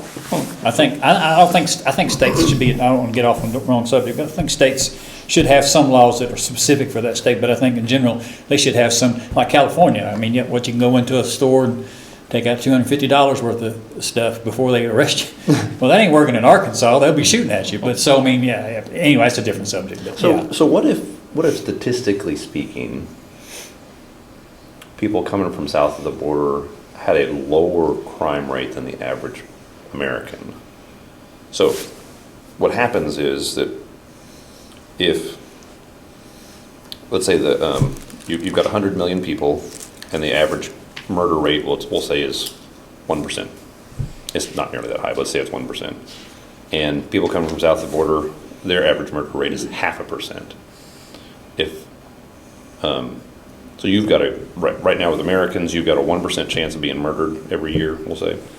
And if, let's say 100 million people come in from 100 south. million? Let's just say it. We're just doing numbers here. So if 100 million come across, and they have a 0.5% murder rate, so now we've got 200 million people with a 0.75% murder rate. Your chance of being murdered just went down. I don't know your name. I'm sorry, but that scenario is just ridiculous to me. Sorry. 100 million people and 200 million. No. So I'm doing math. And you're doing, I understand you're doing math, but 0.75% of 300 million, if that's your daughter, you don't give a damn what the percentage is. Lake and Riley's parents didn't care when she got murdered. They didn't care. Oh, well, the percentage may be lower, but with the immigrants, so we're safer.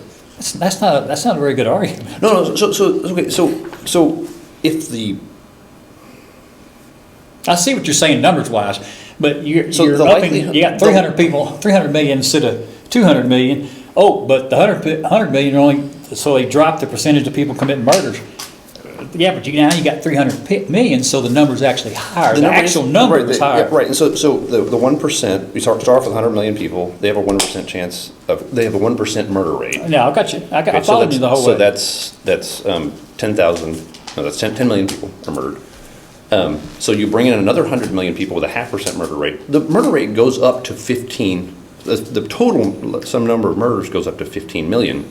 However, the percentage goes down, and so the likelihood of being murdered goes down.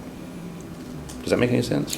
Yeah, but the numbers, what matters. I mean, you bury a number. You don't bury a number, you bury a human being. Right. Okay, you're not burying a percentage, you're burying a human being. Right, but the likelihood goes down. So if you're driving on the road and you had a 1% chance of being killed in a car accident, and you could change that to a 0.75% chance, which situation would you be better off in?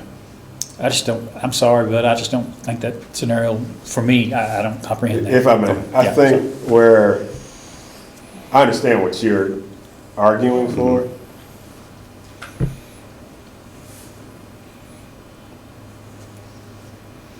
Maybe the numbers can get you tripped up, right? But now when we're talking in the context of immigration, if I may.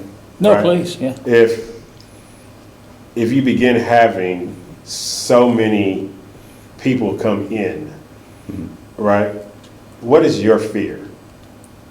It's security. But it's not just murder, guys. Murder's not... No. I got that. No.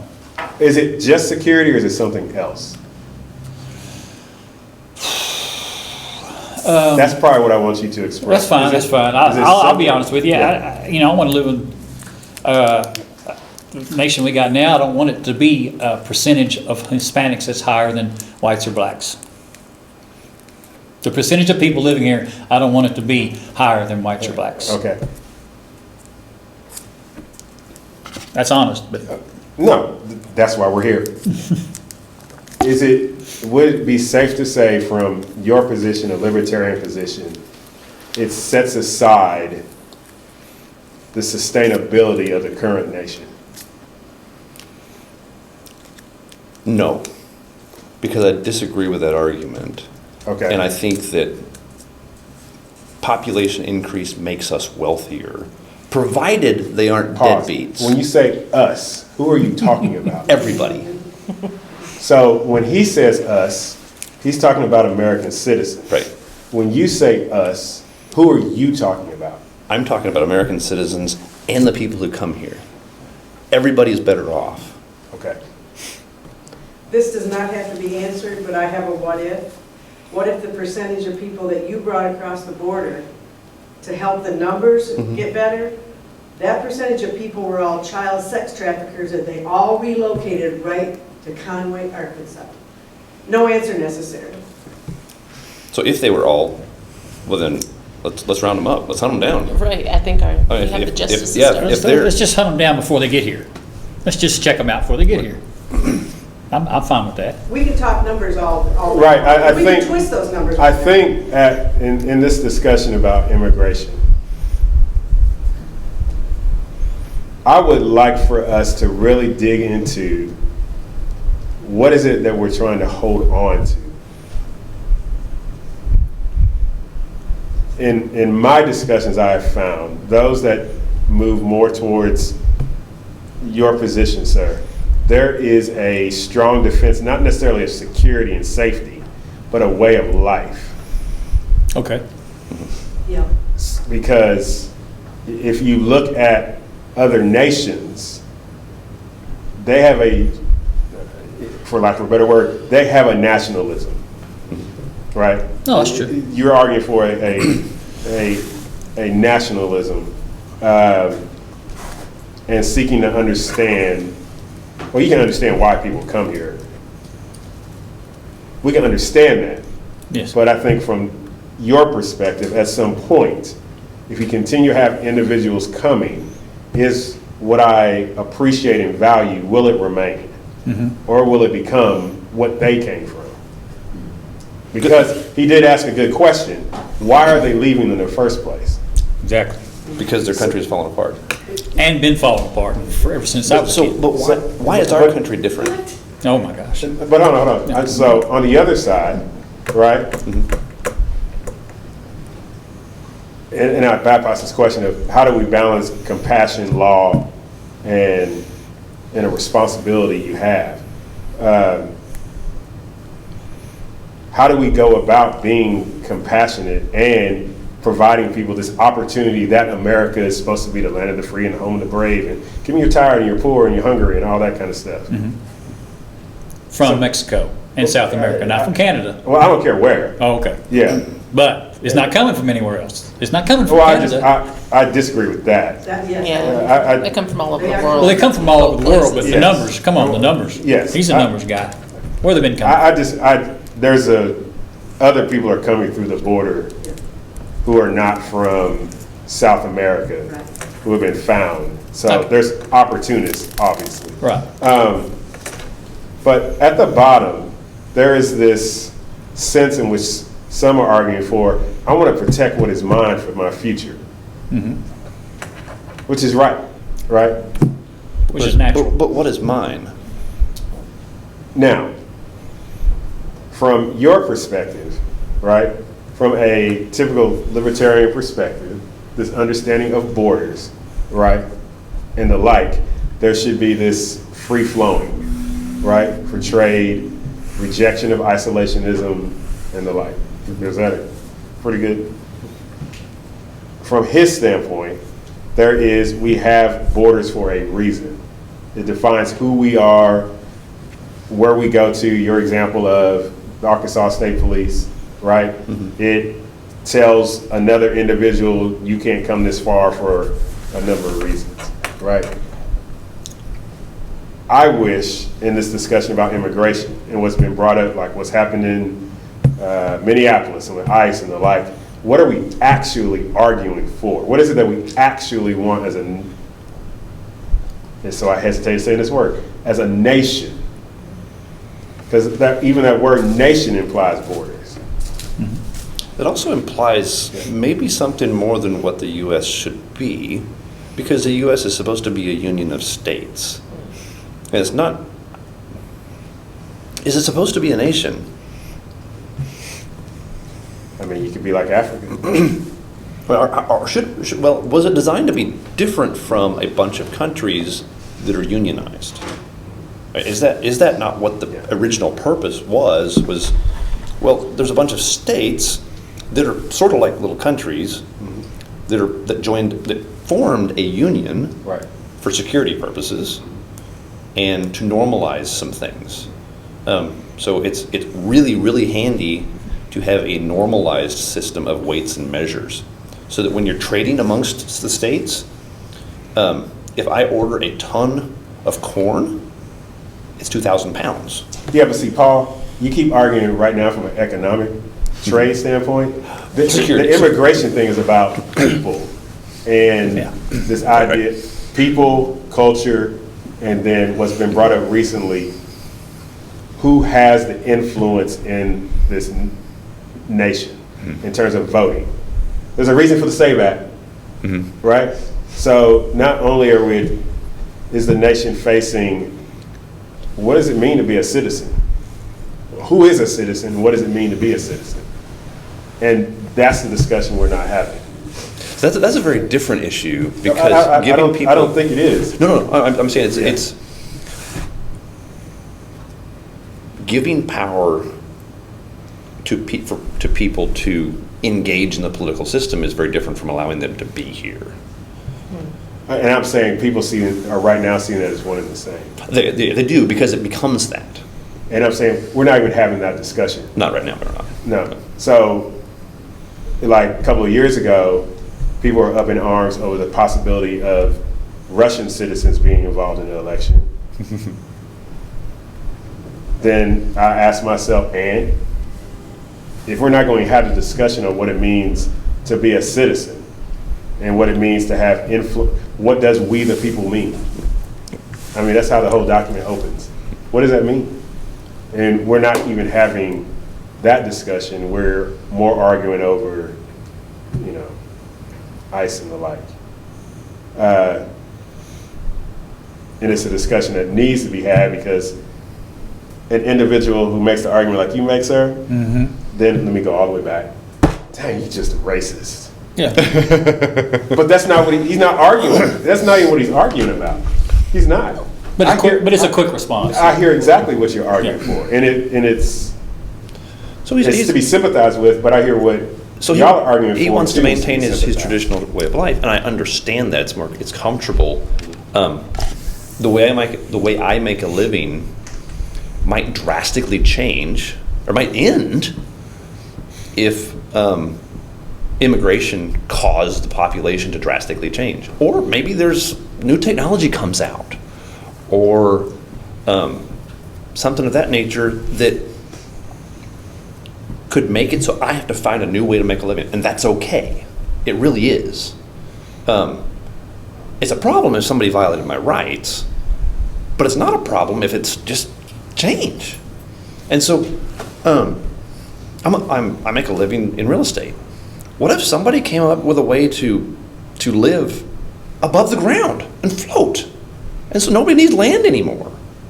I might just totally go out of business. That's okay. Somebody came up with a new innovative idea and made my business obsolete. That's okay. It's cool, actually. I think you're deeply in the minority. But I don't care if I'm in the minority. Okay. But the thing is that my way of life doesn't matter as much as people's rights matter. If I have to change, that's okay. I'm an intelligent human being. I can figure out how to change. I really can. All of us are intelligent human beings. We adapt really, really well and really fast if we're pushed to do so. If we're not pushed to do so, we just want to stay the same.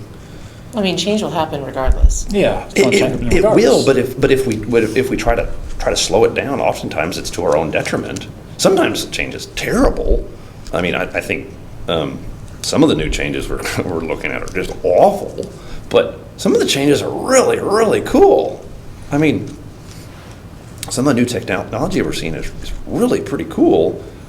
But what if we make laws to slow that down? That's a bad idea. We can't centrally plan the future. It's No, going to we shouldn't. unfold as it does. We shouldn't try. But so what is the right thing to do from a human rights standpoint? And when I say human rights, I mean just people and not violating them in any way that would infringe on them. What is the government's role in controlling people's interaction with others from other countries, whether that means they come here or we go there or we trade with them? What is the government's role in doing that? And should the government have any role in limiting that in any way other than defending people's rights? I mean, you could make an argument that, there's some country somewhere that is very hostile to America. Nobody from that country can come here, and if we catch you, we will deport you. That's an argument to be made. I think it's a valid argument. But it's very different to say that, well, this country has a bunch of poor people in it, and we don't really like those people. They're not an enemy of ours, we just don't really like them. But there's some business owners over here who would like to hire those people to come here and work for them. And if they come here, all of us will get wealthier. Can I pose a question real quick? I think what Phil was trying to get at was essentially this simple question. And I would love it if everyone would answer. What do you believe, in a couple sentences, it means to be an American?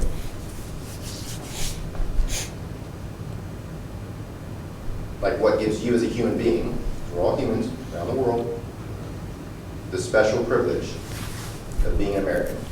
What sets you apart? The founders had lots to say, but I'm curious what, right now, y'all think.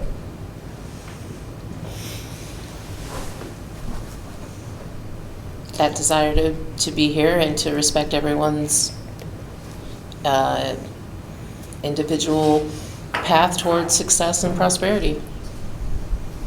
We all agree to be here, and we all agree to respect each other growing in their own way. I was just born here, so I don't really know anything else. I've been to poor countries. I've been to richer countries. I've been to Singapore. It's beautiful. I wouldn't mind been born there. I probably could have been fine there, but I'm born in America. I'm not going anywhere. My whole family's here, so I'm just here. I understand that America is a very attractive country. I do get that because apparently there's a lot of different restrictions living in other countries, that the freedoms that they don't have that we have, and I kind of get that. I think it is definitely a place that attracts a lot of the poor, and that's okay to a point. It's not like we don't have people coming into our country. I mean, we have immigration laws, but I think we should have laws, and people are still going to keep coming in just like they've been coming in for the last 50 years. It's just that, to me, it was crazy the way Biden... But what does it mean to be an American? Okay, I'm good. Yeah. I'm good.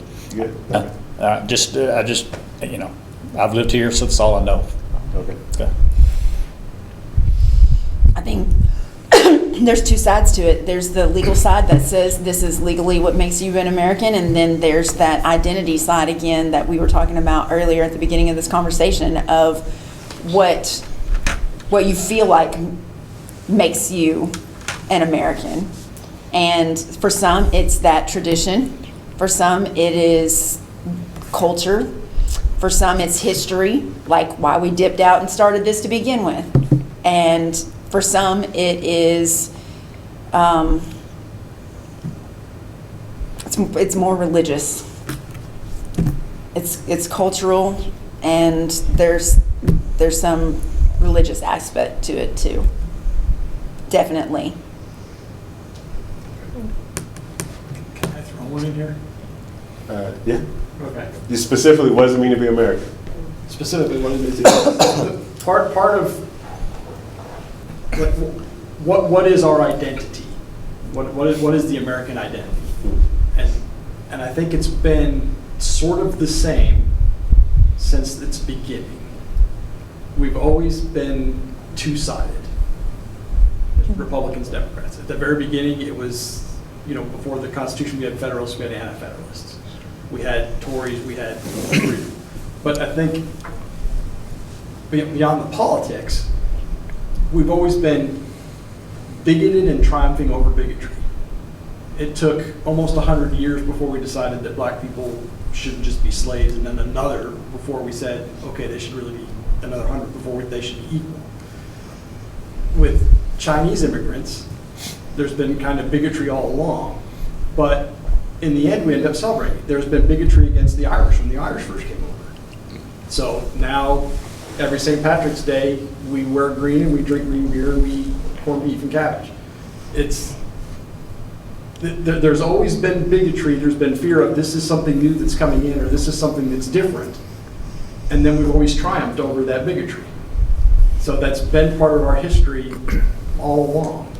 So, and I think it's just more of the same. We have people that are, this is a change, this is something different that's coming from outside of our borders, and there's resistance to that, and then eventually we will triumph over that. For as long as our nation remains, I think that's been part of our identity. Now, I have my doubts personally whether the nation is actually going to be able to survive much longer, whether we're going to keep triumphing over all this because other things might pull us down. But I think that's been always part of our identity, is that there's always been two sides. And that goes back to even to this. It goes back to, there's always been some sort of bigotry. It's not necessarily hatred. It's just, this is different. I don't want it, it's different. I fear it. I don't want the change. You know, it threatens me. And then we've always gotten past that, that assimilation has occurred. We get past that, and then we embrace what we had once hated. So I think, Hold on. Okay, what is it to be American? Freedom to have a job and earn an income. The freedom to choose how I worship. The freedom to own my own home. And the freedom to own a gun and protect myself. That's all I got. What'd you read that off of? I have a tattoo right here. Freedom in America. That's what I thought. so there's a geographic element to it, but the kind of the founding idea of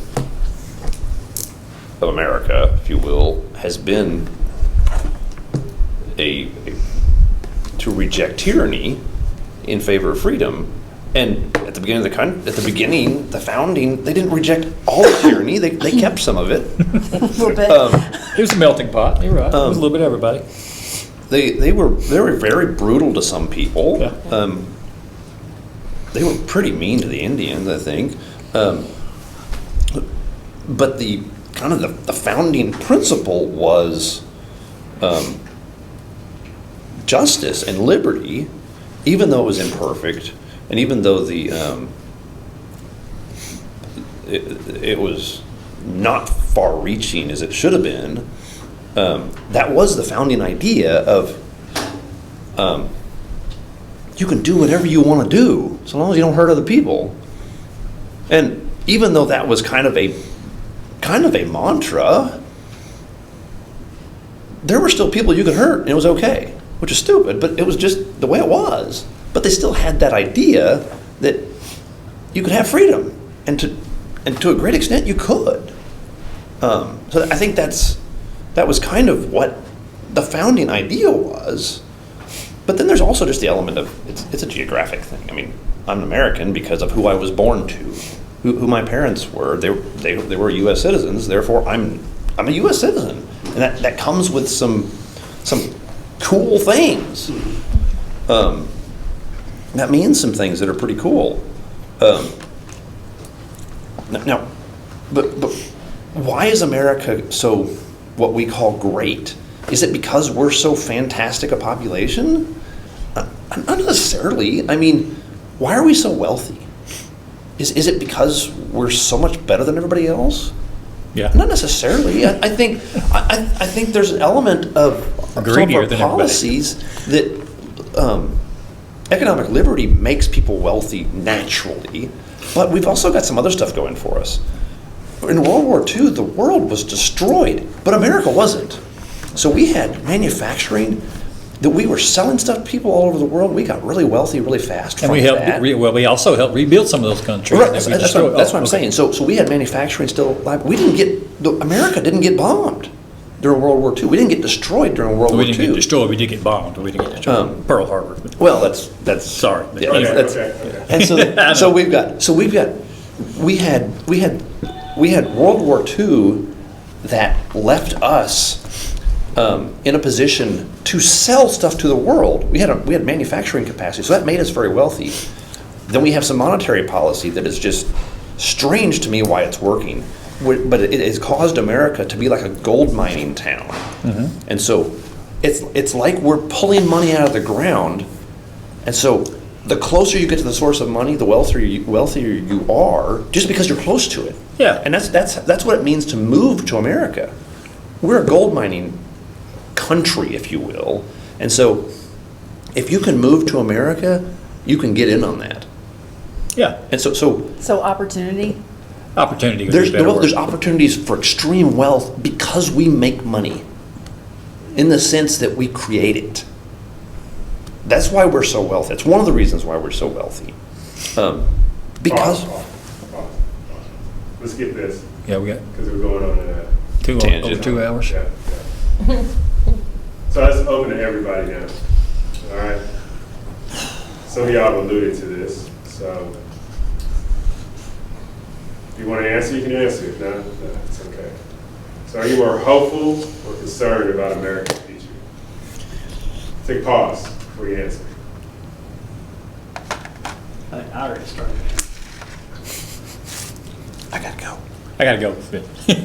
Sorry. Told my wife I'd be gone 2 hours. I'm concerned, but I don't want to go into it. I would say that on the trajectory that we're on, if it continues, it's not sustainable in no way, shape, form, or fashion. It is inevitable unless there is a massive sea change in the way that we do things. The way of life that we have known will be a thing of the past. It's not a bad thing, though, always. Oh, in this instance, it's a very bad thing. I think It's it just, goes it's to- a different thing. Are you good? If quality of life is to be valued, then it is a bad thing, because our quality of life will be greatly diminished as a result of the trajectory that we're on. We, to my knowledge, are the largest debtor nation in the history of mankind. And if we think that we're going to be able to just continue doing things the way that we've always done them and have the luxuries that we've always had, then we're delusional. I'll say that, to put it in a very, very bold, make a very bold assertion. I'm hopeful. I'm not only hopeful, I'm optimistic. I mean, do I think that change is going to occur? Absolutely, it's inevitable. But does that necessarily mean that what's coming should be something that we should fear? Okay, yeah, maybe be a little aware, be cautious, be prepared. But fear is not a reason to stop change. And you're talking about the trajectory of things going the way they are. If they continue the way that they're going, why would we continue something going in a direction if it's not benefiting us? Eventually something's going to shift and the needle will move. And it's not usually moved by the majority. History has shown that the needle is moved by the minority. So eventually there will be a shift and change, but that doesn't necessarily mean that it's going to be detrimental to our nation or as we know it. What if we fractured? What if we weren't the United States of America anymore and each state split apart and decided to go do its own thing? We're doing that anyway, right now, right? And your borders with your police, they stop it, So what if that does happen and our states become like little tiny countries? Would that be weird for us to adjust to? Absolutely. But does that mean that we would stop existing? I think that'd be, if you're asking me directly, I think that would be a great thing. Yeah, but there would be some people that'd be like, whoa, we've always been together, we can't be taking us apart, because we're us. But what if that actually helps? It might be a way to make peace. Right. So what if that, but we've never seen that, not in my lifetime, and so that would be really weird. Last time it was tried, very difficult. What would borders look like? We can't even decide what borders are right now. How will we do borders for states and countries? But what I'm saying is we would work it out. We would figure it out, as we always have. We may not look like we have traditionally looked, which is why I don't really like the whole traditional customs of how we used to do things, because how we used to do things really wasn't that great. That's why we're not doing them anymore like that. But moving forward is a natural process to growth and change. And I don't think that it's necessarily something to be concerned about or something you can fear. Prepare, maybe, be aware, okay. But should we be scared? I don't think so. I think what's coming is going to be different, but I don't think that it's going to be something that is like another world war. I mean, I think that any kind of big change is going to come with a lot of suffering. Mm-hmm. There's a lot of people that are dependent on the system the way it is. So I actually have deep concerns for that. I think that Paul's earlier analogy, I think, was kind of spot on. It fits exactly with what John was saying, as far as it's like the United States is a gold rush boomtown. So there's so much wealth to be made. So people want to come here. People are flooding into that gold rush boomtown because there's so much wealth to be made. But what happened to all of those gold rush boomtowns? They all went bust. They run out of gold. So, yeah, so we're, whether it's inevitable at this point or not, and it seems like it is because we're not doing anything to change course, we're going to go bust. Now, whether going bust is a good thing or not remains to be seen. It could, maybe what rises from the ashes from that turns out to be way better than what we're leaving behind. So, or it could be worse. I don't really know that. If you're an optimist, you can say what rises from that ashes will be great. If you're a pessimist, half full, half empty, then, what comes out of those ashes might be even worse. So, but I think getting to the ashes, if we can call that short-sighted, so the bust is going to be hard. It could be tumultuous. Hopeful or concerned? Concerned, because... Keep it short, Paul. So I'm sympathetic to this issue that's going on here. Is that I think we could have major economic collapse, which could produce from the ashes we could dramatically improve. However, I'm concerned because we are in such social shambles right now that I don't think we have the a robust enough population to make changes for the better. I think we'll make things worse if we have a robust, if we have a major reset. So right now, we've got too many people, too high a percentage of the population is so incredibly dysfunctional because of the way their family situation is. I don't think it's rational to expect excellence on a large scale when 80+% of children are growing up in homes where their parents are not married to each other. I think it is just completely irrational to expect excellence from that. And if we have a major reset with that type of population, I think we should expect a chaotic reset, and it should be terrifying to us. I think, and I think when this revolution happened here in America, some of the people that actually ran that were incredibly functional individuals. They were very talented, very intelligent, very, very functional people. And I think we have too many people who just aren't functional in America because of the social destruction that's going on as they're growing up. And I think I'm not hopeful. I'm concerned. It's kind of terrifying. Anybody else? I'm concerned. We live in a country where we have people can buy the facts that they want, right? You can tune into the TV station that will tell you everything you want to believe, and they will continue to give you that dopamine hit, like it's like a drug. They'll inject it right into your veins as you watch the TV, or you watch the TikTok, or you are on Twitter, and you will get news that confirms every bias that you've got. And when you get in a situation like that, over long term, it can lead to civil wars. Now, you can look at places like Rwanda. Now, of course, there was an ethnic basis to that, but that started in large part through decades-long campaign of painting one group as cockroaches, one group as horrible people responsible for all your problems. And we're seeing some of that here. There is, definitely some racial issues that we talk about, but there's also an issue of vote team red, vote team blue, and everyone picking sides. And a lot of times, we're not so divided upon the issues, we're divided upon the teams that we have put ourselves in. And we hear everything negative about the other side, everything positive about our side. We don't hold our side accountable for the bad things that we're doing, and we place all the blame on the other side.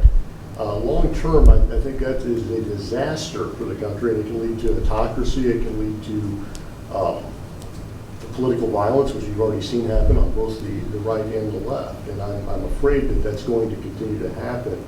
Hopeful for the future, I think that something great will come out of this. But in the short term, you can say that great things came out of the Civil War. A lot of people lost their lives too. Great things came out of the American Revolution. A lot of people lost their lives.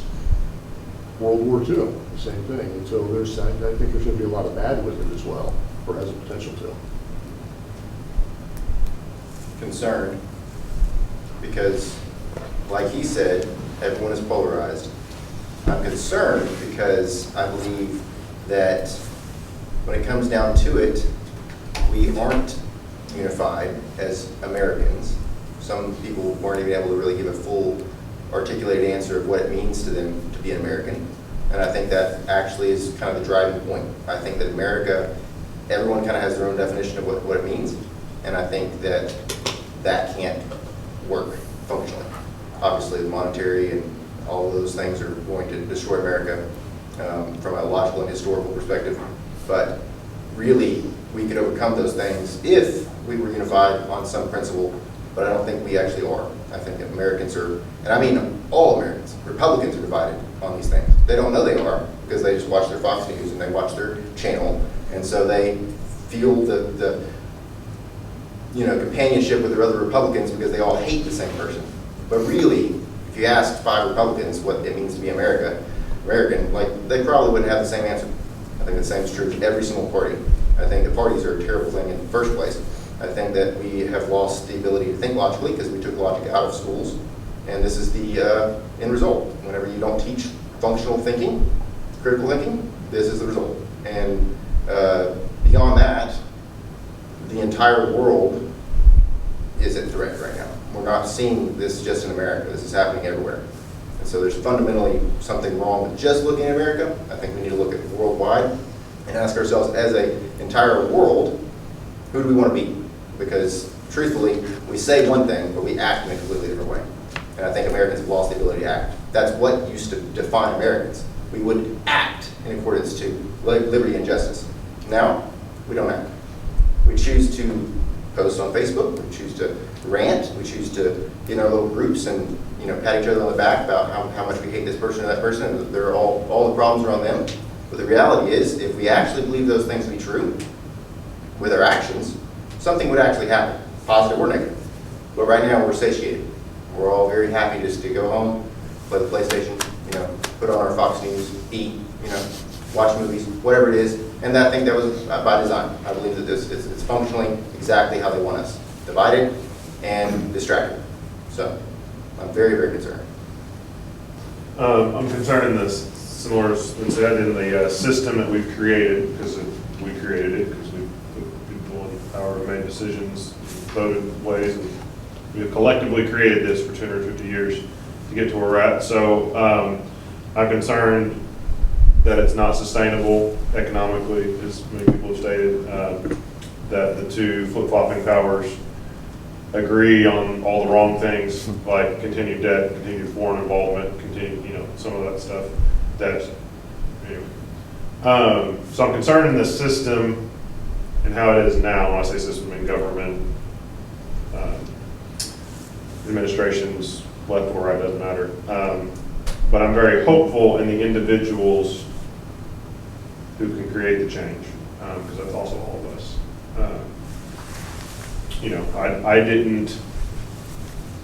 I didn't get here all, we didn't get it, this generation didn't get it here all on their own, and we're not going to solve it all in this generation either.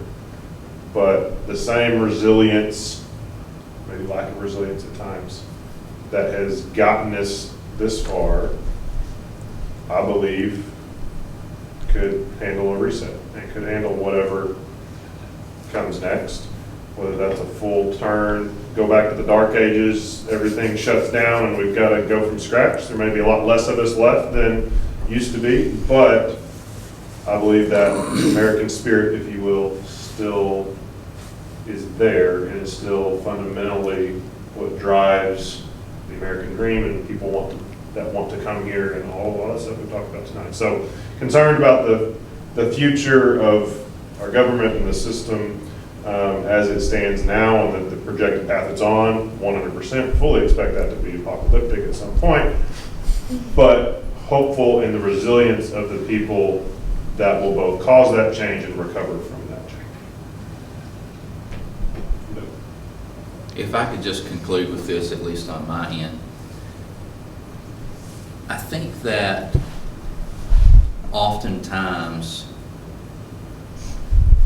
we are fixated on the wrong things. And what I mean by that is we tend to obsess over things that we can't control. And I'm not saying that we should not have concern over those things, because we should. But I think that if we can stop obsessing over the macro and take it down to the micro and focus on what we can control and start to look within our own communities about ways that we can make our own communities better. There's a saying, all politics are local, and it is true in its essence. And so if we can think about ways that we can create change here, I think that our situations can begin to change, and that trajectory can begin to turn, but it has to start here at home locally before we can ever affect change in Washington, D.C. So I think if we sort of shift our focus to what we can control here locally, we'll have a lot better results.